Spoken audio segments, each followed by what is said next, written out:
भाई रवि, देख रहा हूँ आजकल तो हमारे शुक्ला के रंग ढंग ही बदल गए। अरे कोई लॉटरी वॉटरी लगी है क्या उसकी? लॉटरी समझ ले। तुझे पता है कितने बड़े खानदान में शादी हुई उसकी? करोड़ों रुपए की प्रॉपर्टी हाथ लग गई है। तो अब वो हमारे तुम्हारे जैसा आम आदमी थोड़ी ना रहा, उसकी तो बात ही अलग हो गई है। क्या बात कर रहा है यार? मैंने तो सुना था वो शुक्ला दहेज के सख्त खिलाफ था। अरे बड़ा ज्ञान दिया करता था कॉलेज टाइम में कि वो किसी ऐसी लड़की से शादी करेगा जो गुणों की खान हो, साक्षात माँ अन्नपूर्णा और दुर्गा का रूप हो। ये दुर्गा और अन्नपूर्णा की बातें करने वाला लक्ष्मी तक कैसे पहुंच गया? शुक्ला ने जो कहा उसने वैसा ही किया। बस ये समझ ले किस्मत अच्छी थी अपने भाई की। अभी तो तू कह रहा था उसे दहेज में करोड़ों रुपए का माल मिल गया, इसीलिए करोड़पति हो गया वो। अब तू कह रहा है वो दहेज लेने के खिलाफ था। तेरी बातें मेरी समझ में नहीं आ रही, तू जरा विस्तार से समझा। शुक्ला की शादी एक ऐसे घर में हुई जहां पर उसकी पत्नी राधा अपने पिता की इकलौती बेटी थी। वैसे तो शुक्ला ने शादी में दहेज के नाम पर फूटी कौड़ी भी नहीं ली, लेकिन सच बात तो यह है कि इकलौती होने के कारण राधा के माँ बाप के पास जो कुछ भी था वो अपने आप राधा और शुक्ला का हो गया। राधा के पिताजी इलाहाबाद शहर में एक बड़ा सा जमीन पर 3 कमरे का मकान बनाकर रहा करते थे। बड़ी चालाकी से शुक्ला ने अपने सास ससुर को सेवा करने के बहाने अपने घर बुला लिया और उनके उस बड़े से मकान को तोड़वाकर उसकी जगह एक 20 कमरे का हॉस्टल बनाकर खड़ा कर दिया। कहने को तो वो मकान जमीन सब आज भी उसके ससुर के नाम पर है, लेकिन सच बात यह है कि सास ससुर को अपने पास रखकर सेवा करने के एवज में बड़ी तगड़ी मेवा मिल रही है उसे। महीने का 60-70 हजार रुपए किराया आ रहा है। कल मिला था मुझे, कह रहा था 1-2 जगह और जमीन की बात फाइनल हुई है, वहां पर भी ऐसे ही कमरे बनाकर किराए पर उठाएगा और घर बैठे बैठे कमाई करेगा। बड़ी पते की बात बताई भाई तूने। मैं तो सोचता था इस शुक्ला किसी काम धंधे में मन नहीं लगता है, पता नहीं कौन इसे अपनी बेटी देगा। लेकिन वो तो हम सबसे आगे निकल गया। अरे भाई मनीष, अगर शुक्ला जैसे कामचोर के दिन बदल सकते हैं तो तू क्यों चिंता कर रहा है? तू तो पहले से ही अच्छी खासी नौकरी कर रहा है। तुझे तो सामने से आकर कोई भी दहेज देने को तैयार हो जाएगा, क्यों टेंशन ले रहा है भाई? लाइफ तो तेरी भी सेट है। ये दहेज का चक्कर बड़ा खराब होता है। तुझे पता नहीं, मेरा एक दोस्त है विनय, साल का 20 लाख का पैकेज था उसका। उसकी मोटी तनख्वाह देखकर एक बहुत बड़े घराने का रिश्ता आ गया उसके लिए। हालांकि लड़की थोड़ी सी मोटी थी, मेरे दोस्त को पसंद भी नहीं थी, लेकिन लड़की वाले मोटा दहेज गाड़ी सब देने को तैयार थे। आखिर बंदा करता तो क्या करता, पैसा देखकर नीयत फिसल गई बेचारे की। फिर क्या हुआ? लड़की सही नहीं निकली क्या? अरे भाई, लड़की तो इतनी तेज तर्रार निकली कि उसने पूरे घर को नौकर बना कर रख दिया। बिस्तर पर बैठे बैठे चाय नाश्ता खाना सब मांगती थी। कोई भी काम करने को कहो तो अपने बाप के दिए हुए दहेज का अकड़ दिखाती। साल भर के अंदर ही दोनों का रिश्ता इतना खराब हो गया कि 15 लाख के दहेज के बदले में 22 लाख रुपए का सेटलमेंट देना पड़ा, तब जाकर उससे पीछा छूटा। मैं तो तब से दहेज के नाम से ही घबराया हुआ हूँ भाई। बिल्कुल ठीक कह रहे हो बेटा। आजकल की लड़कियां वो पहले के जमाने की तरह रहने वाली गूंगी गुड़िया नहीं रही। ईंट का जवाब पत्थर से देना जानती है। इन्हें कोई एक बात कहे ना तो पलट कर 10 बात सुना देती है। इसलिए आज के जमाने में दहेज लेकर शादी करना मतलब अपनी जान के लिए मुसीबत बुलाने के बराबर है। और फिर बेटा जरूरत क्या है दहेज की? आजकल की लड़कियां पढ़ी लिखी है, सक्षम है, खुद कमा रही है, उनके लिए रिश्तों की कौन सी कमी है? ये दहेज वहेज तो पुराने जमाने की बातें हो गई। ठीक कह रही हूँ माँ, लेकिन सच बात यह है कि सामने से चाहे दहेज के लिए कोई कितना ही मना करते हैं, लेकिन अंदर अंदर तो हर किसी को चाहत होती है उन्हें भी कुछ दहेज मिल जाए। बेटा ज्यादा चाहत रखने की जरूरत नहीं है। मैं किसी लड़के वाले के यहाँ जाकर दहेज वहेज नहीं मांगने वाली। ये सब करना है तो खुद ही अपने लिए लड़की पसंद कर लेना और मांग लेना अपने ससुर जी से जो चाहिए वो। अरे नहीं माँ, मैं ये नहीं कह रहा हूँ कि मुझे दहेज चाहिए, मैं तो एक बात बता रहा हूँ। अपनी माँ को दहेज के खिलाफ देख मनीष की रही सही हिम्मत भी जवाब दे गई थी। उसे समझ में आ गया था कि उसके परिवार वाले भी दहेज के सख्त खिलाफ है। धीरे धीरे समय बीतने लगा और फिर मनीष के लिए एक अच्छी लड़की की तलाश शुरू हो गई। कुछ दिन बाद, देख बेटा, अगर तुझे ऐतराज ना हो ना तो मुझे तेरी मौसी ने एक रिश्ता बताया है। लड़की के माँ बाप गांव के रहने वाले हैं, परिवार बहुत अच्छा है, संस्कारी भी है। अगर तेरी रजामंदी हो तो बात आगे बढ़ाऊं। अरे माँ, मैं क्या इतना गया गुजरा हो गया कि गांव की अनपढ़ लड़की लेकर आओगी अब मेरे लिए? अरे बेटा, ऐसा किसने कह दिया तुझे कि गांव की सारी लड़कियां अनपढ़ होती है? मैंने कहा ना, लड़की के माँ बाप गांव के रहने वाले हैं। अपनी बेटी को उन्होंने शहर में हॉस्टल में रखकर पढ़ाया है। लड़की पढ़ी लिखी है, गुणी है, संस्कारी है और सबसे बड़ी बात, उसकी जड़ें गांव से जुड़ी हुई है। मुझे तो भैया रिश्ता बहुत पसंद आ रहा है, बाकी जैसा तुझे ठीक लगे। अच्छा ठीक है, अगर आपको इतना ही पसंद है तो एक बार बायोडेटा मंगवा लो, मैं सोच लेता हूँ। बेटे के कहने पर मनीष की माँ लड़की का बायोडेटा मंगवा लेती है। माँ ठीक कह रही हैं आप, लड़की तो पढ़ी लिखी है, सुंदर भी है और छोटा सा परिवार है, अपने माँ बाप की इकलौती बेटी है, एक बार मिलने में कोई हर्ज नहीं है। जल्दी ही मनीष रीवा के घर उसे देखने जाता है और आनंद फानंद में दोनों का रिश्ता पक्का हो जाता है। रीवा एक बात बताओ, तुमने शहर में रहकर पढ़ाई की है, अच्छा खासा खर्चा हुआ होगा, फिर बाबूजी ने इतना खर्चा कैसे किया? ऐसे कोई नौकरी भी तो नहीं करते वो कि तनख्वाह मिलती हो। अरे वो तो अभी पापा को थोड़े हेल्थ इश्यू रहने लगे हैं, इसलिए उन्होंने काम बंद कर दिया है, वरना हमारी गांव में अच्छी खासी जमीन है, पापा उस पर खेती किया करते थे। और तुम्हारी जानकारी के लिए बता दूं, खेती करने वाले सारे लोग गरीब नहीं होते, अच्छी खासी आमदनी होती थी पापा की। फिर धीरे धीरे पापा की तबीयत खराब रहने लगी, पहले खेतों को बटाई पर दे दिया था, लेकिन अब पापा से कुछ देखभाल भी नहीं हो पाती, तो फिलहाल तो काफी सारी जमीन यूं ही खाली पड़ी हुई है। क्या बात कर रही हो? तुम्हारे कहने का मतलब है पापा के पास गांव में काफी सारी जमीन है? हाँ भाई, इसमें इतना हैरान होने जैसी क्या बात है? कुछ नहीं, मैं बाकी बातें पापा के साथ ही करूंगा। मेरे पास ना एक आइडिया है। शादी के कुछ महीने बीतने के बाद मनीष अपने ससुर जी के पास जाता है। पापा जी, आपकी और मम्मी जी की तबीयत काफी खराब रहती है, और फिर रीवा के अलावा आप लोगों का कोई और है भी नहीं, तो हमारा फर्ज बनता है कि हम आपकी देखभाल करें। अरे बेटा, लेकिन हम बेटी के घर जाकर थोड़ी ना रह सकते हैं, आप भी कमाल की बात करते हैं। अरे इसमें बेटा बेटी जैसे क्या बात है, आपकी एक ही संतान है, अब आप बुढ़ापे में उसके साथ नहीं रहेंगे तो और कहाँ जाएंगे? ये सब पुराने जमाने की बातें छोड़िए और चलिए मेरे साथ। जैसी मेरी माँ वैसी आप लोग, सब लोग मिलजुल कर एक ही घर में रहेंगे तो आप लोगों का भी समय अच्छे से कट जाएगा। दामाद के बार बार कहने पर अंत में रीवा के पिताजी मना नहीं कर पाते और अपनी पत्नी के साथ रीवा और मनीष के घर आ जाते हैं। कुछ दिन बाद पापा जी, रीवा बता रही थी गांव में आपके पास लगभग 1 एकड़ जमीन है और वो ऐसी ही पड़ी हुई है। अब इतनी सारी जमीन होने के बाद भी अगर हम उसका कोई उपयोग नहीं कर रहे तो ऐसी जमीन का क्या फायदा? मैं कुछ समझा नहीं बेटा, अब तुम शहर के लड़के हो, खेती बाड़ी तुम्हारे बस का है नहीं, और मैं ऐसे ही किसी को अपने खेत में खेती करने को नहीं दे सकता। तुम जानते नहीं हो, ऐसे ही ना जमीन पर कब्जा हो जाता है, क्या पता कौन कल को आकर दावेदारी ठोक दे। मुझे तो भाई किसी झमेले में फंसना नहीं था, इसलिए मैंने जमीन ऐसे ही खाली छोड़ रखी है। वही तो कह रहा हूँ ना पापा, कि खेती बाड़ी करना हमारे बस का है नहीं, क्यों ना हम उस जमीन पर कमरे बनाकर उन्हें किराए पर उठा दे, अरे अच्छी खासी आमदनी हो जाएगी हमारी। अरे बेटा, गांव में कौन तुम्हारे कमरों में आकर रहेगा, ये सब गांव में नहीं चलने वाला। ऐसा आपको लग रहा है बाबूजी? मेरे एक दोस्त ने ऐसे ही बड़ी जमीन पर किराएदारों के लिए कमरे बनाए, आज पैसों में खेल रहा है वो। देखिए, आप मुझे गलत मत समझिए, मुझे आपकी जमीन हड़पने का कोई शौक नहीं है, जमीन आपके ही नाम पर रहेगी। मैं तो बस इतना कहना चाहता हूँ कि खाली पड़ी हुई जमीन से बेहतर होगा कि हम उसका कुछ इस्तेमाल करें। देखो बेटा, रीवा हमारी इकलौती बेटी है और इस नाते जो कुछ भी हमारा है अब वो उसी का हुआ। आपने वैसे भी दहेज में हमसे कुछ लिया भी नहीं है, तो ठीक है, गांव की हमारी जमीन हम आपको देते हैं। अब आप उस पर कमरा बनाए या खेती करवाए, आपकी इच्छा। भाई आप आज के जमाने के पढ़े लिखे लड़के हैं, आपकी तरह हम नहीं सोच पाएंगे। हाँ, इतना जरूर कह सकते हैं कि गांव में किराए पर कमरे देने वाला आइडिया मुझे थोड़ा जच नहीं रहा, बाकी जैसा आपको उचित लगे। ये हुई ना बात, मैंने तो ससुर जी को बिल्कुल कंगाल समझा था, और यहाँ मुझे दहेज में 1 एकड़ का पूरा गांव मिल गया।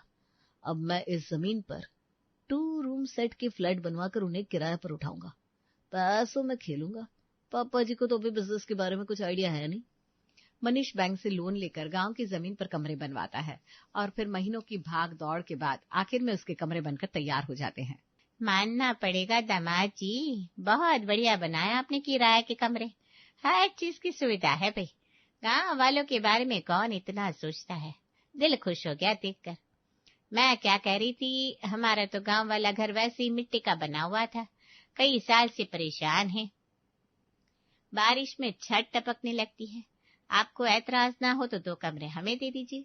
अरे बुआ जी, मुझे ऐतराज क्यों होने लगा, मैंने तो किराए के लिए ही बनाया है, और अपने लोग रहेंगे तो इससे अच्छी बात और क्या हो सकती है। बेटा मुझे पहचाना, मैं रीवा के पापा के चाचा के साले का भांजा का मौसा हूँ। ये समझ लो, रीवा के लिए जैसे उसके पापा वैसे हम। हमें पता चला आपने गांव में कमरे बनवाए हैं। आपको ठीक लगे तो 2 कमरे हमें भी दे दीजिए। वे काफी दिनों से सोच रहे थे हम भी कि अपना मकान बनवा ले। अब जब बना बनाया मिल रहा है तो इस उम्र में कौन मकान बनाने का झंझट पाले। अरे क्यों नहीं चाचा जी, आप आराम से रहिए, आपको किसी चीज की कोई परेशानी नहीं होगी। बुआ, चाचा, मामा, मौसी जैसे रिश्तेदार एक एक करके किराएदार बनकर मनीष के कमरों में शिफ्ट हो गए। एक बात बताओ रीवा, तुम्हारे क्या सारे रिश्तेदार इसी गांव में रहते? अभी तक जितने भी लोग मकान लेने के लिए आए हैं ना, कोई खुद को तुम्हारा मामा बताता है, कोई चाचा, कोई फूफा। ये चक्कर क्या है? अब तुम्हारा कोई गांव से वास्ता नहीं रहा ना, इसलिए तुम इन बातों को समझ नहीं पा रहे हो।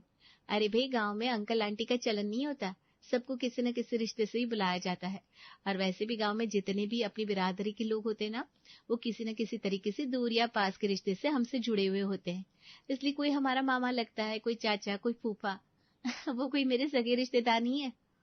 तभी मैं सोचूं कि पूरे गांव में क्या तुम्हारे रिश्तेदार ही भरे हुए हैं? ऐसा कैसे हो सकता है? कमरे किराए पर देने के बाद मनीष बहुत निश्चिंत था कि अब उसका समय बदलने से कोई नहीं रोक सकता।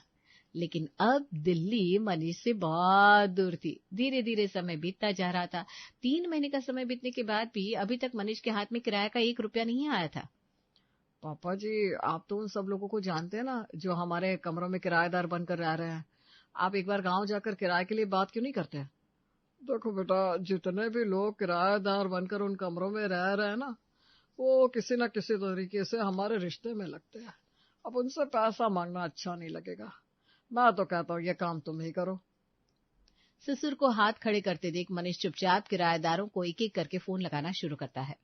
नमस्ते बुआ जी, मैं कह रहा था आपको शिफ्ट हुए 3 महीने हो गया है। आपका 30,000 रुपया किराया हो गया है, लेकिन मेरे पास अभी तक 1 महीने का किराया भी नहीं पहुंचा। अरे बेटा, अब 1 मुट्ठी 30,000 कहाँ से निकले हैं? गलती तो तुम्हारी है ना, महीने के महीने ले लेना चाहिए था।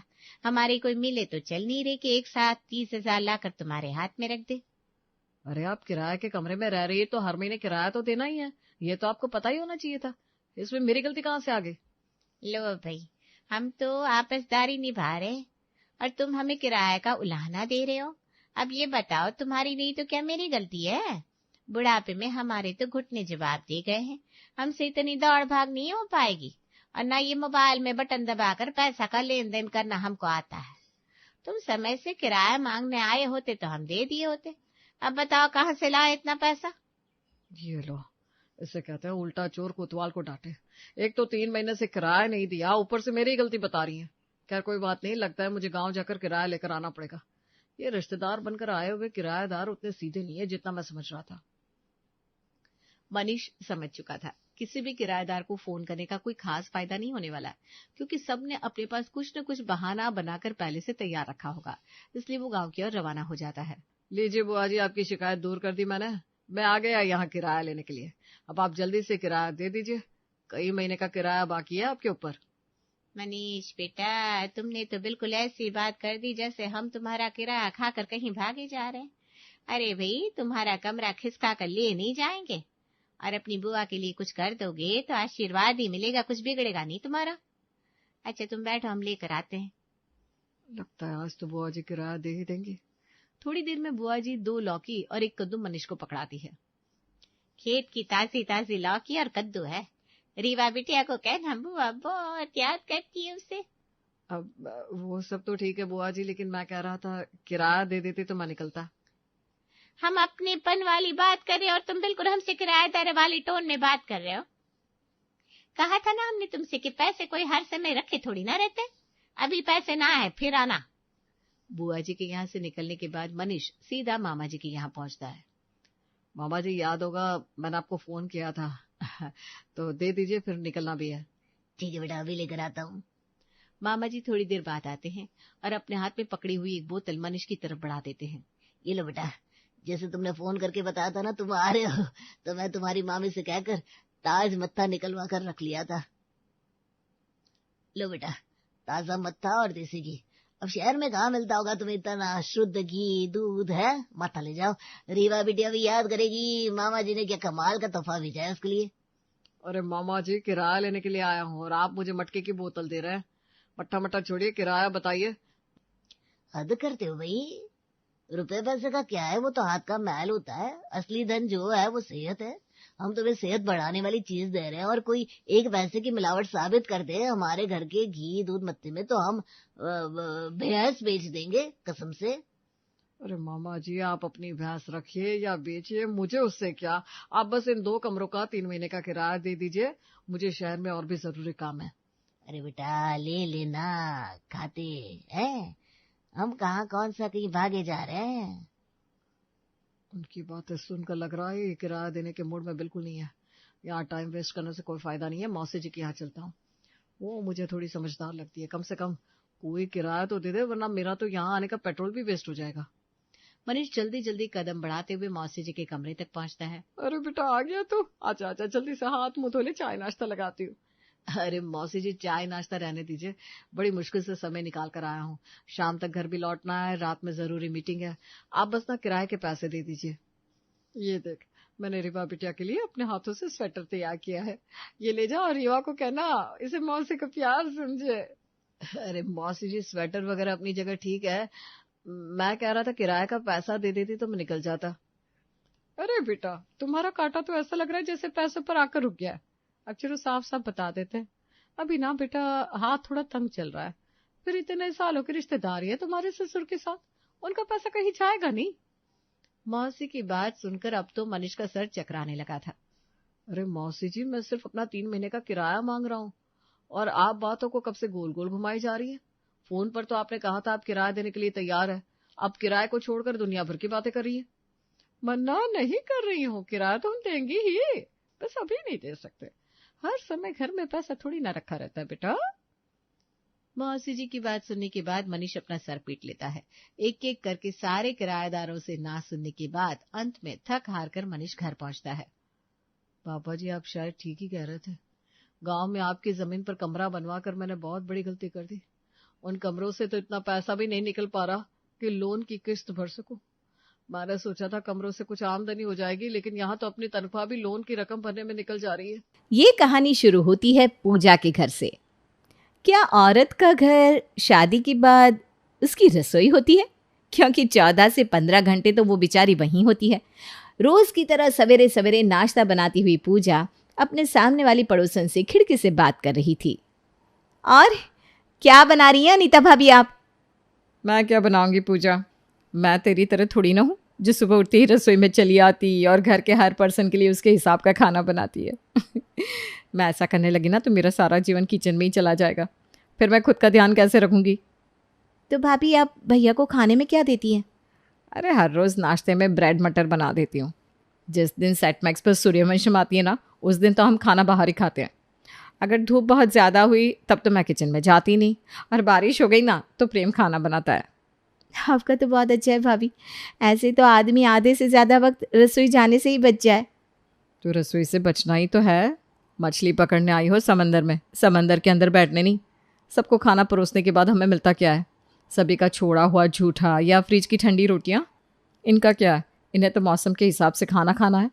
हम बीवियों के लिए भी तो मौसम बदलते हैं, कोई वो भी तो देखें। चल छोड़, पार्लर जाना है। ओके। तभी हॉल से आवाज़ आती है, भाभी मेरा रोल बना कि नहीं, मुझे कॉलेज के लिए देर हो रही है। अभी लाई देवर जी। भाभी मैं आपसे बाद में बात करती हूँ। करोगी क्या? क्योंकि मुझे नहीं लगता कि तुम्हें कभी भी वक्त मिलेगा। अपने देवर के लिए बनाया हुआ रोल प्लेट में सजाकर पूजा हॉल में जाती है कि तुरंत मेहुल कहता है, बहू आज नाश्ते में पकोड़े बना ले। पकोड़े बना रही हो बहू तो मेरे लिए कच्चे आलू के बना देना। उबले हुए आलू के पकोड़े मुझे ज़रा भी हजम नहीं होते। पिछली बार याद है ना कैसे खाने के बाद 3 दिन तक रोई थी मैं, पेट कितना फूल गया था। एक बार खाना 4 बार रोना, गैस नहीं निकलती उसके बाद। ठीक है मम्मी जी, मैं आपके लिए कच्चे आलू के पकोड़े बना दूंगी। उसी वक्त गौतम अपने कमरे से बाहर आता है। अगर मैंने गलत नहीं सुना तो आज पकोड़े सकोड़े बनाए जा रहे हैं। मैं तो प्याज के ही पकोड़े खाता हूँ पूजा, जानती हो ना। मेरे लिए प्याज के पकोड़े बना देना। सावन का महीना चल रहा है, आपको पता है ना मैं रोज़ भोग बनाती हूँ। अब मैं प्याज के पकोड़े बनाने जाऊँगी तो उसके बाद पूरा चूल्हा मुझे साफ़ करना पड़ेगा। ठीक है, मत बनाओ। वैसे तो लोग कहते हैं कि पति परमेश्वर होता है, पर तुम मुझे इस पावन महीने में भी भूखा रखना चाहती हो तो भूखा रह लूँगा मैं। अरे नहीं नहीं, ऐसा मत कहिए। ठीक है, मैं आपके लिए प्याज के पकोड़े बना दूंगी। आई लव यू पूजा। लाड साहब, हम भी है यहाँ। ये तो गलत है भाभी, अब सबके लिए पकोड़े बना रही है। जब तक मैं आऊंगा तब तक तो पकोड़े खत्म हो जाएंगे। अरे पकोड़े बनाने में वक्त ही कितना लगता है। बहू अभी तेरे लिए पकोड़े बना देगी फटाक से, खा के ही जाना। पूजा फिर से किचन में जाती है और सभी के लिए पकोड़े बनाने की तैयारी करने लगती है। इत्तेफाक से फिर से अनीता अपनी रसोई में आती है और पूजा को देख लेती है। मुझे पता था आपको काम से छुट्टी नहीं मिलने वाली। अरे ये काम थोड़ी ना है, ये तो मेरा कर्तव्य है भाभी। अरे ये कौन सा कर्तव्य है जो सिर्फ आप पर ही लागू होता है? बाकी सब भी तो आपकी चिंता कर सकते हैं ना। खैर मुझे क्या, आप बनाइए पकोड़े सबके लिए। उसके बाद अगर आपको पकोड़े नसीब हो जाए तो फिर बात कीजिएगा। पूजा सभी के लिए पकोड़े तलते तलते इतनी थक जाती है कि खुद के पकोड़े बनाती ही नहीं। फ्रिज में जो कुछ भी बचा है खा लेती हूँ, अब जाकर कौन पकोड़े बनाएगा। फ्रिज का बासी ठंडा खाना लेकर पूजा खा ही रही थी कि अंकिता उसके घर आ जाती है। बदलाव करो कुछ पूजा भाभी, वरना दिक्कत हो जाएगी आगे। आप तो बाहर से खाना मंगवा लेती हैं भाभी, पर मेरे घर में बाहर का खाना कोई भी नहीं खाना चाहता। फिर मैं कैसे किचन से छुटकारा पाऊँ। जैसा मौसम वैसा खाना। अरे ये पकोड़े वकोड़े तो बारिश के दिनों में बनाए जाते हैं।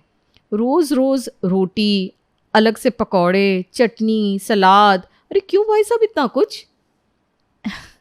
भाभी ये तो मैंने सोचा ही नहीं था। अब इस घर में मौसम के हिसाब से ही वैरायटी बन जाएगी। और उसी रात से पूजा पूरी तरह बदल जाती है। रात को सभी एक साथ बैठे थे, तभी गौतम कहता है, रात के खाने में क्या है पूजा? आलू की सब्जी और रोटी। अच्छा एक काम करो, सुबह का बेसन तो बचा ही होगा, उसे ख़त्म कर दो।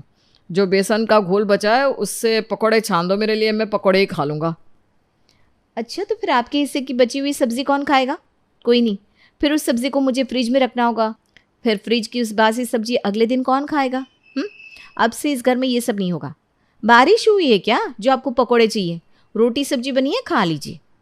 आज पहली बार पूजा के मुंह से ना सुनकर सब चौंक जाते हैं। पूजा अपने खाने की प्लेट लेकर कमरे में चली जाती है। मेरी अन्नपूर्णा ने तो आज 9 बजे रसोई कैसे साफ कर दी और खाने को ना भी बोल दिया। मेरी पूजा तो ऐसी ना थी। शायद भाभी थक गई होगी मम्मी। अगली सुबह हाथ में सब्जी की थैली लिए सुजाता हाँफते हुए घर लौटती है और अपनी बहू को आवाज़ लगाती हुए कहती है, पूजा, पूजा कहाँ है बेटा? देख आज मैं तेरी पसंदीदा भिंडी लेकर आई हूँ, आज भिंडी बना लेना।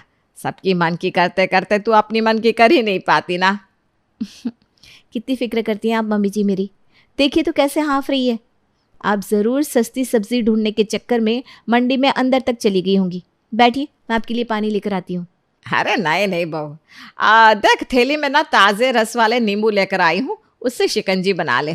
तेरे लिए भी बना लेना, फिर दोनों साथ में पियेंगे। जी मम्मी जी।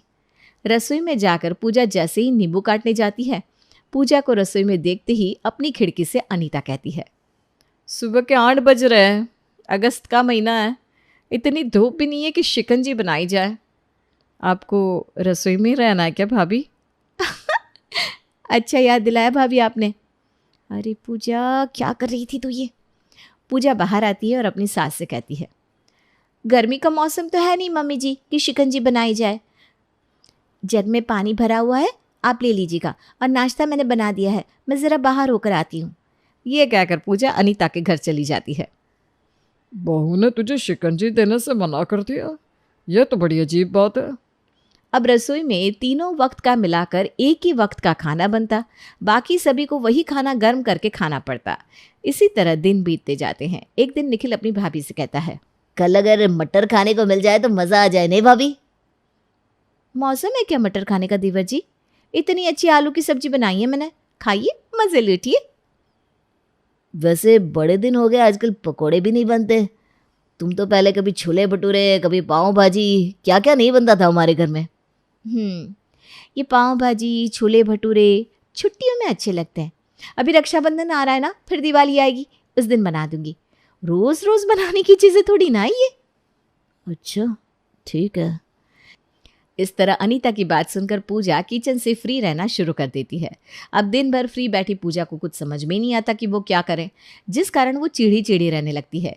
इसके अलावा घर के लोग बार बार एक ही खाना खाने से परेशान होकर कम खाना शुरू कर देते हैं।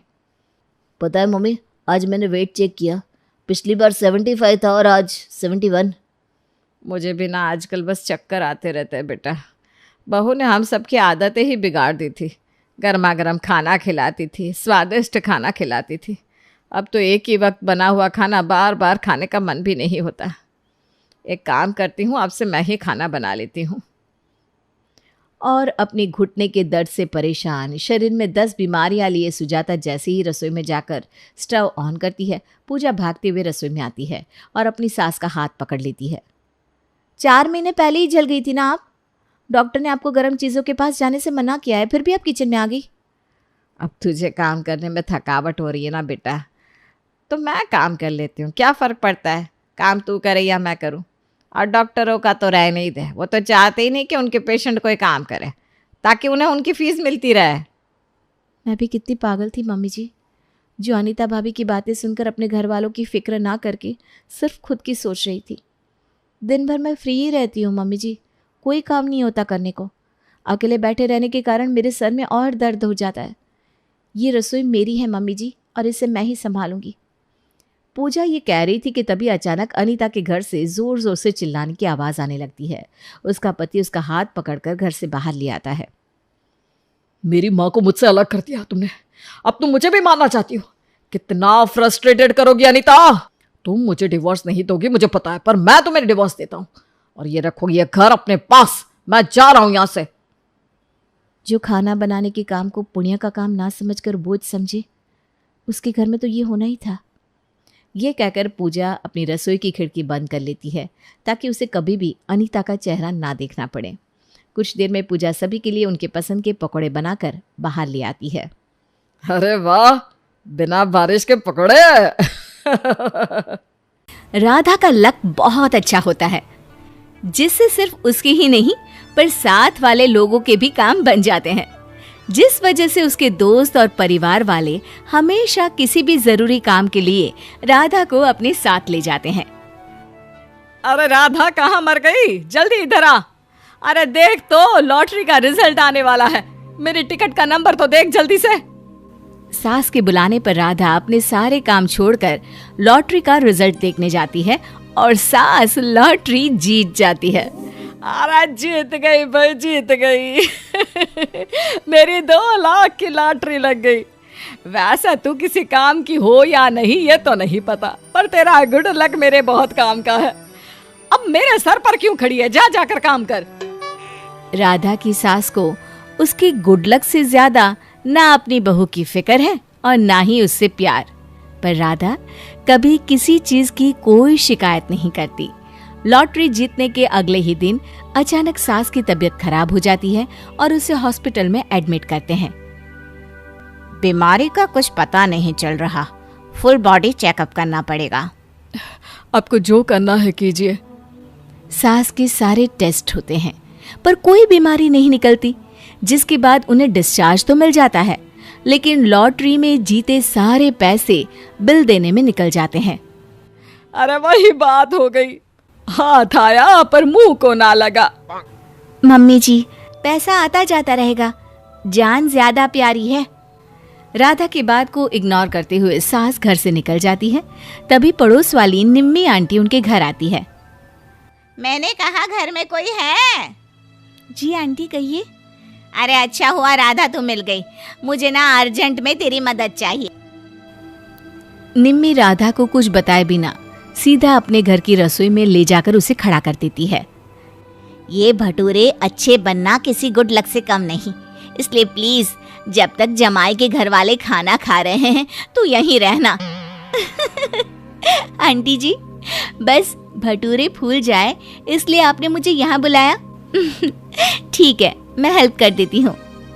अब दोनों मिलकर भटूरे बनाने लगती हैं, जिसके बाद निम्मी आंटी राधा की मदद के लिए उसे भी छोले भटूरे खिलाकर घर वापस भेजती है। इसी तरह राधा अपने गुड लक से खुशी खुशी कभी दोस्तों, कभी पड़ोसी, तो कभी घर वालों की मदद करती रहती है। तुम्हें तो अपना बिजनेस शुरू कर लेना चाहिए, अच्छे पैसे कमाओगी। कैसी बात करती हो? ऐसा सौभाग्य भगवान हर किसी को नहीं देता और हमें इसका फायदा नहीं उठाना चाहिए। अरे जिस गुड लक को तुम अपना सौभाग्य मानती हो, उससे और तुम्हें लोग सिर्फ अपने मतलब के लिए इस्तेमाल करके भूल जाते हैं। राधा की बात पर हंसकर राधा कमरे में और माधव ऑफिस चला जाता है। उसी शाम राधा के गुड लक की मदद से सास दूसरी लॉटरी जीत जाती है। अरे 2 गए तो क्या, इस बार तो 3 लाख मिले हैं, इनका अच्छे से इस्तेमाल करूंगी। और इसी के साथ अगले दिन सास दोबारा हॉस्पिटल पहुंच जाती है, जहां एक बार फिर सब चेकअप और टेस्ट के बाद कोई बीमारी नहीं निकलती, लेकिन हॉस्पिटल में रहने और बाकी सब का बिल मिलाकर 3 लाख का बन जाता है। सब घर वापस आ जाते हैं। अगले दिन माधव अपनी डील अच्छे से पूरी करने के लिए राधा को अपने साथ ऑफिस लेकर जाता है। फिक्र मत करो, डील फिक्स हो जाएगी। अब माधव मीटिंग रूम में जाता है और कुछ ही देर में डील फिक्स करके बाहर आ जाता है। अरे कल तक वो डील कैंसिल होने की कगार पर थी और आज तुम्हारे आते ही फिक्स हो गई। अगर आज तुम यहाँ नहीं होती तो शायद मेरी जॉब चली जाती। तुमने मुझसे शादी करके मेरी पूरी लाइफ ही गुड लक कर दी है यार। अच्छा जी, फिर इस life time good luck subscription के लिए क्या अमाउंट देंगे आप? जो तुम बोलो, सब कुछ तुम्हारा ही तो है। डील की खुशी में दोनों पति पत्नी शॉपिंग पर चले जाते हैं, जहां से वो शाम को आइसक्रीम खाते हुए घर वापस आते हैं। जहां पहले से लॉटरी जीतकर भी हारने की वजह से गुस्से में बैठी सास उन दोनों को एक साथ देखकर ज्यादा चिढ़ जाती है। ये सही है, मेरी लॉटरी पर मनहूसियत लगाकर पति के साथ शॉपिंग कर रही है। मम्मी जी, हम यहाँ सिर्फ माधव की नई डील सेलिब्रेट कर रहे थे। ओहो, वही तेरे गुड लक से मिली होगी ना डील। देखना उसका भी वही हाल होगा जो मेरी लॉटरी का हुआ। अरे सब डूब जाएगा। मम्मी, कुछ अच्छा नहीं बोल सकती तो बुरा तो मत बोलो। आप एक लॉटरी के पीछे अपने बेटे की खुशियों को बद्दुआ कैसे दे सकती हो? डोंट वरी, ये कुछ भी बोले तुम्हारी डील पर कोई असर नहीं होगा। हाय देखो तो जरा हिम्मत। तेरी शादी अपने बेटे से कराई जिससे गुड लक इस्तेमाल कर करोड़पति बन पाऊं, ना कि बैठकर तेरी बकवास सुनने के लिए। अपनी मम्मी की बातें सुन माधव हैरान रह जाता है। आप राधा के साथ ऐसा सलूक नहीं कर सकती। अपने मतलब के लिए उसका इस्तेमाल करना बिल्कुल गलत है। ये तो उसकी अच्छाई है कि वो हमेशा सबकी निस्वार्थ सेवा और मदद करती रहती है। अगर चाहे तो गुड लक के बदले आपसे क्या, किसी से कोई भी काम करा के खुद करोड़पति बन सकती है, लेकिन वो ऐसा नहीं करती है और आपको भी नहीं करना चाहिए। मम्मी, आप कितनी भी कोशिश कर लीजिए, ऐसे स्वभाव के साथ हमेशा हार ही हाथ लगेगी।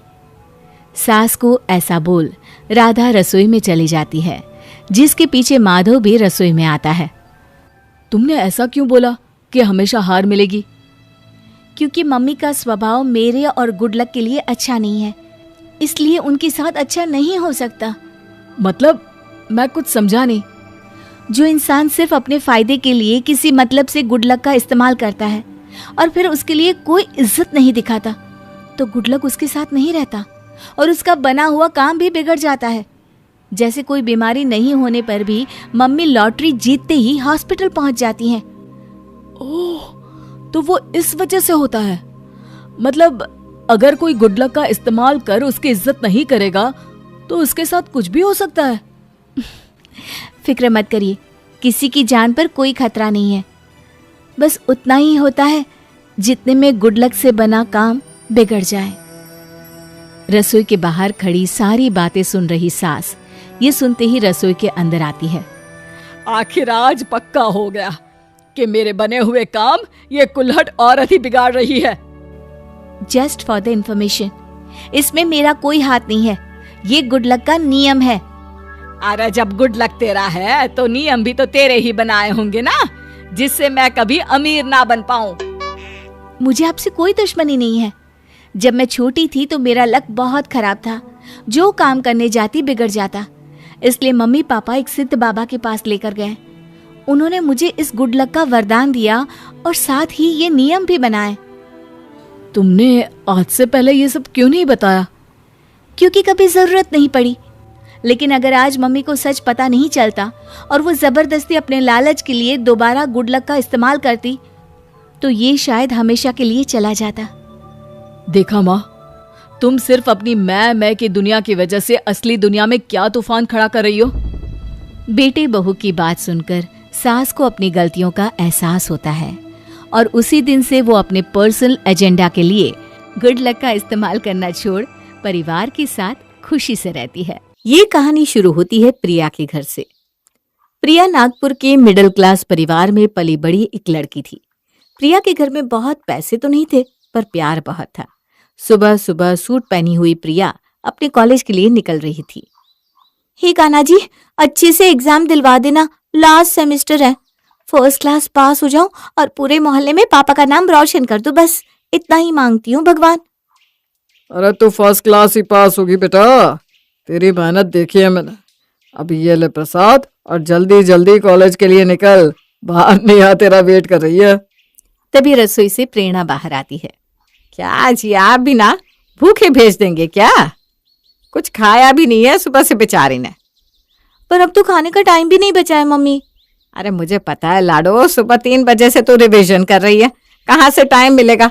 ले हाथ में इस रोटी को पकड़, मैंने इसका रोल बना दिया है, अब तू इसे रास्ते में खा लेना। और ये तेरा टिफिन, ये ग्लूकॉन डी की बोतल साथ में रखना, और ये काला चश्मा, तुझे बहुत जल्दी धूप लग जाती है बेटा। इस तरह प्यार और दुलार से प्रिया अपने घर में पली बड़ी थी। प्रिया अच्छी तरह एक एक कर अपने सारे पेपर देती है और फिर वो दिन भी आ जाता है जिसका सभी को इंतजार था, रिजल्ट का दिन। क्या होगा? मुझे तो बहुत घबराहट हो रही है। हम पास तो हो जाएंगे ना प्रिया? अरे क्या फर्क पड़ता है बेटा, एग्जाम में मार्क्स आए या ना आए। मुझे पता है तुम दोनों ने बहुत मेहनत की थी एग्जाम के लिए। अगर मेहनत पूरी की हो और उसके बाद फल कैसा भी हो तो उसकी चिंता नहीं करनी चाहिए, समझी? और तू प्रिया जरा भी टेंशन ना लेना, वरना तुझे तो बुखार आ जाएगा। तभी साइबर कैफे से भागते हुए सुरेश आता है। फर्स्ट क्लास पास हुई है मेरी प्रिया, 80% मार्क्स है तेरे। और नेहा तेरे भी पूरे 65% आए बेटा। कम से कम डिग्री तो आ गई। अब मेरा होने वाला पति मुझे गवाह नहीं समझेगा। अरे मास्टर हो गए हम, तू अब शादी कर लेगी?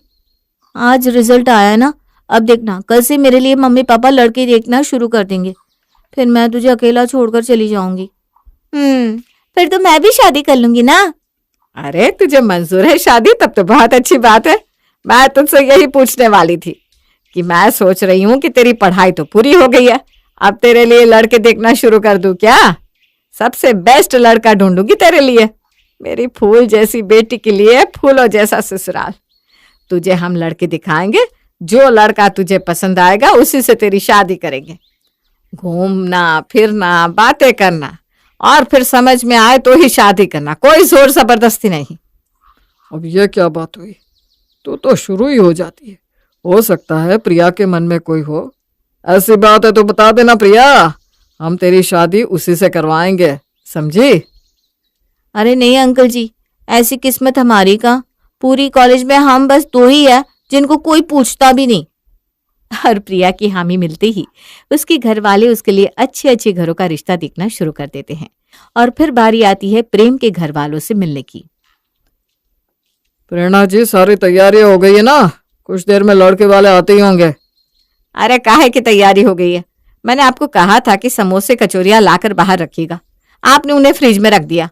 कोल्ड ड्रिंक बोला था फ्रिज में रखने को तो उसे बाहर रख दिया। बर्बाद हो गई ना कचौरियां। अब जल्दी जाकर फिर से गर्मा गर्म समोसे और कचौरियां लेकर आइए, और हाँ 2-4 बोतल और कोल्ड ड्रिंक भी ले आइएगा। पता नहीं लड़के वाले कितने लोग के साथ आ रहे हैं।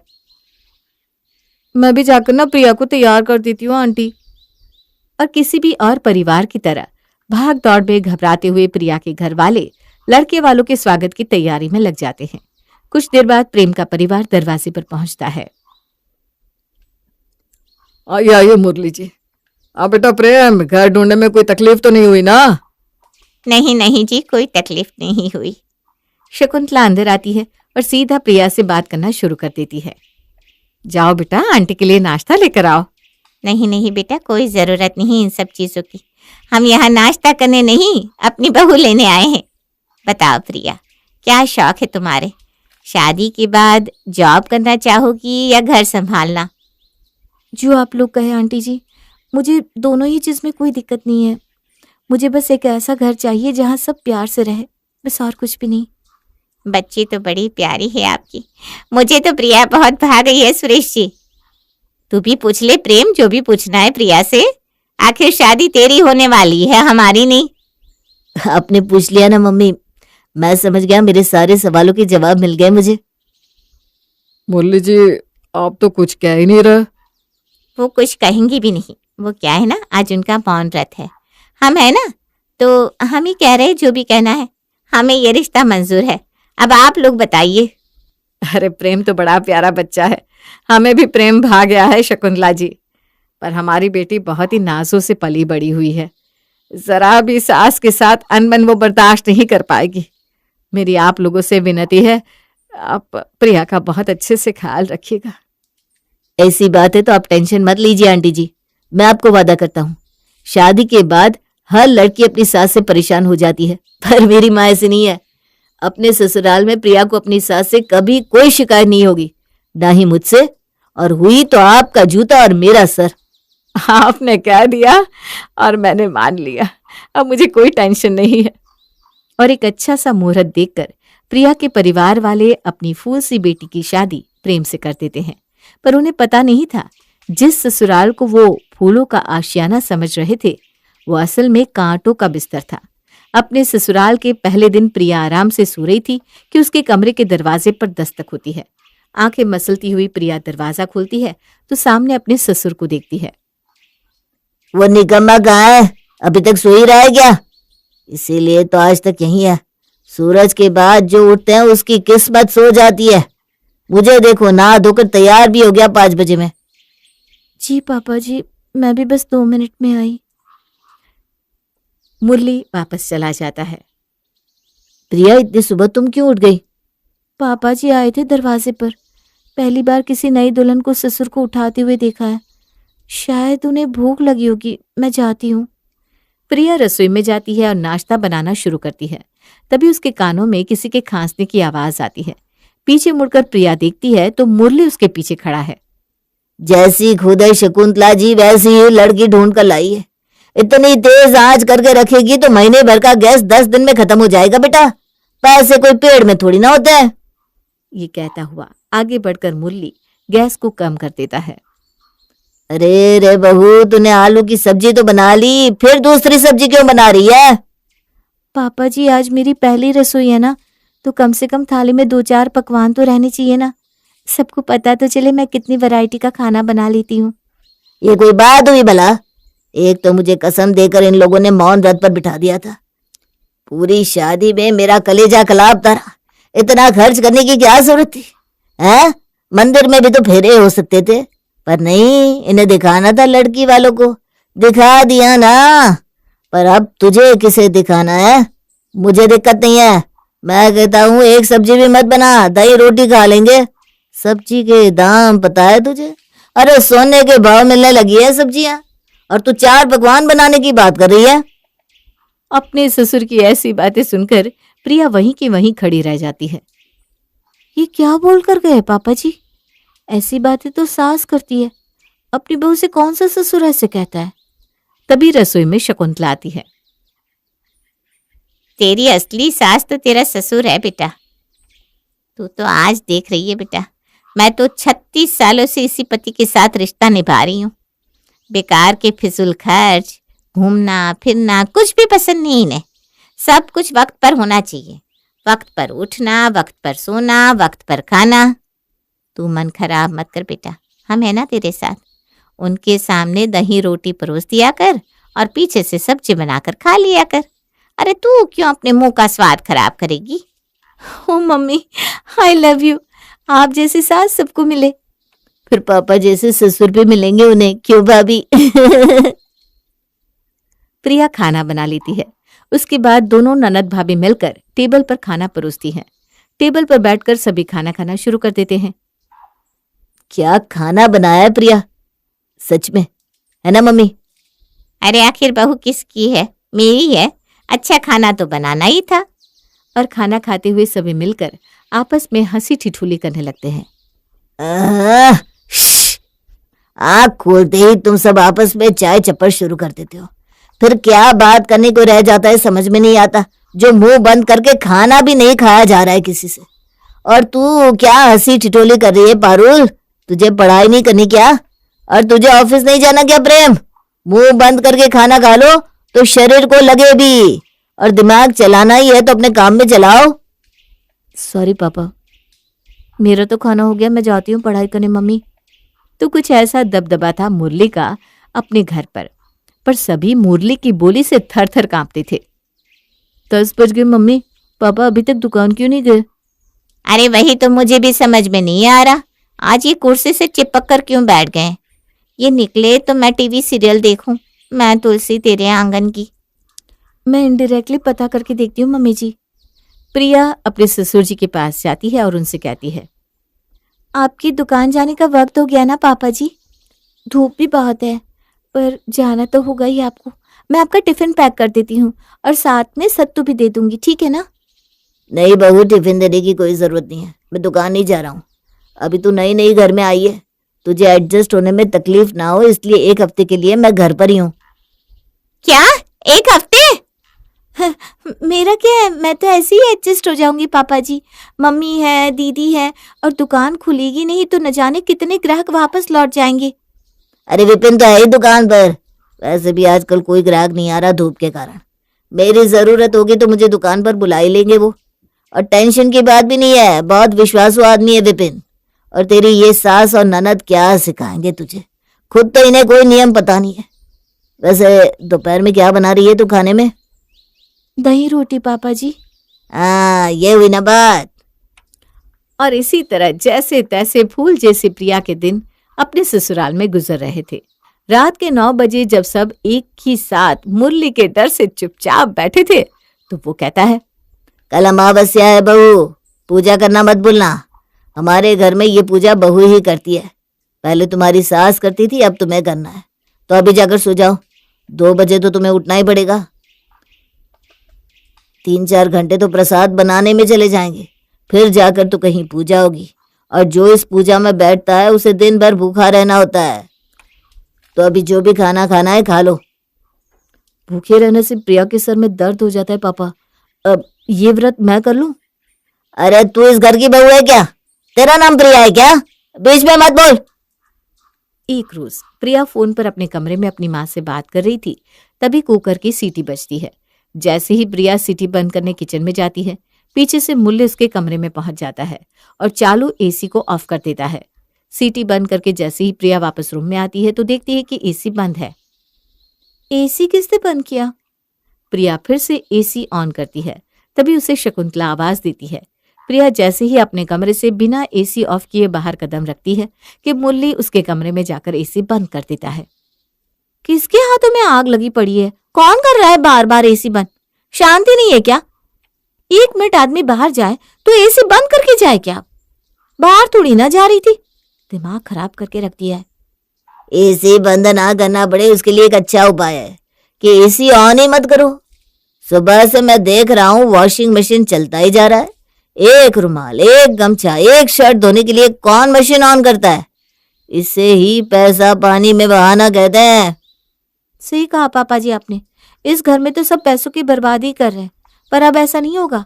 आपकी ये बहू पैसे का सही इस्तेमाल करके आपको दिखाएगी। इस घर में नियमों की कमी है, अब ये नियम ही हम सबको बचाएंगे। हे भगवान, ये एक अकेला तानाशाह कम था क्या कि मेरी बहू को भी इसने अपने जैसा बना दिया। और अगली सुबह से प्रिया पूरी तरह बदल जाती है। सुबह 3 बजे उठकर सीधा अपने ससुर जी के पास उन्हें जगाने चली जाती है। पापा जी उठिए ना। अरे बहू तू इतनी रात को यहाँ क्या कर रही है? मैं तो डर ही गया था। ये रात कहाँ है, ये तो सुबह है पापा जी। वो क्या है ना पापा जी, 3 बजे हमारी बॉडी सबसे ज्यादा अच्छी अवस्था में रहती है। इस वक्त अगर हम मेडिटेशन करते हैं ना तो बॉडी को बहुत शक्ति मिलती है। चलिए ना जल्दी से उठकर नहा धो लीजिए, फिर हम दोनों साथ में मिलकर मेडिटेशन करेंगे। मेडिटेशन करने के बाद प्रिया बनाती है नाश्ता, पर नाश्ते में ना दही होती है ना रोटी, होते हैं सिर्फ बीटरूट और खीरा। हे भगवान, ये कैसा नाश्ता हुआ? दही रोटी ही नहीं निकली जा रही थी, अब ये कच्ची सब्जियां। पौष्टिक और सस्ता नाश्ता है ये दीदी। कल रात में मैं मार्केट बंद होते ही सब्जी मंडी चली गई थी और वहां जो पुरानी सब्जियां आधे से भी कम के भाव में मिलती है ना, वही सब्जियां लेकर आ गई। पापा जी की रोटियां बनाने के लिए गैस भी खर्च नहीं होगी, तो हो जाएगा ना पैसों की बचत। ये सुनने के बाद मूर्ति कर भी क्या सकता था, बेमन से ही वो नाश्ता कर लेता है। सभी के नाश्ता करने के बाद मैंने लेबर को बुलाकर वॉशिंग मशीन छत पर रखवा दी है। अब मशीन नहीं चलेगी, सब अपने अपने कपड़े सोडे से धोएंगे। सर्फ का भी खर्चा क्यों करे? और अब जब सब बैठकर अपने कपड़े धोएंगे तो बॉडी की मुफ्त में एक्सरसाइज भी हो जाएगी। तुम्हारे जिम का खर्चा भी बच जाएगा प्रेम। और मुरली, जो सुबह सुबह सभी के काम में उंगली करता था, आज कपड़े धोने में ही इतना व्यस्त हो जाता है कि किसी को कुछ कह भी नहीं पाता। कुछ देर बाद सब अपने अपने काम पर निकल जाते हैं और शकुंतला अपनी बहू के पास आती है। मुझे तो लगा था तू अपने ससुर को सुधारेगी, पर यहाँ तो तू खुद उनकी जैसी बन गई। इन सब में मैं तो पीस गई ना बहू, अब कैसे देखूंगी टीवी? क्या मम्मी जी, आप तो मुझे समझ ही नहीं पाई। ये सब तो मैं पापा जी को लाइन पर लाने के लिए कर रही हूँ। जितनी देर पापा जी नहीं है, खा पी कर पेट भर लीजिए, क्योंकि इस ड्रामे का पार्ट 2 शाम के वक्त शुरू होगा। थका हारा मुरली 8 बजे घर आता है और अपनी बहू से खाना मांगता है। बहू, खाना लगा दे।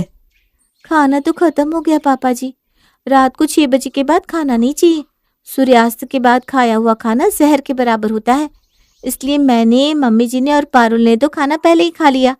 प्रेम जी देर से आएंगे तो इन्हें तो भूखा ही सोना पड़ेगा। जहर खाने से तो अच्छा ही है ना कि आदमी भूखा ही सो जाए। एक दिन का फास्ट हो जाएगा, and fast is good for health. बस यही रूटीन 2 दिन और क्या चलती है कि मुरली आ जाता है लाइन पर। तीसरी सुबह। अरे बहू, क्यों तू बार बार 3 बजे मुझे उठाने आ जाती है?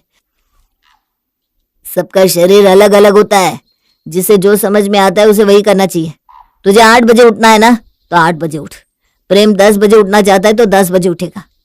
ऐसे क्या पैसे बचाने बार बार हाथ से कपड़े धो, हाथ से बर्तन धो, सोडे से कपड़े धो धो कर तो मेरी उंगलियां घिस गई। अरे शरीर ही नहीं रहेगा बहू, तो इतनी बचत का क्या करेंगे हम? पक्का ना पापा जी? तो मैं 4-5 वैरायटी का खाना बना लूं? अरे हाँ हाँ बहू, मेरे लिए भी बनाना। और कुछ इस तरह दिमाग लगाकर प्रिया अपने कांटेदार ससुराल को फूलों की बगिया कर देती है।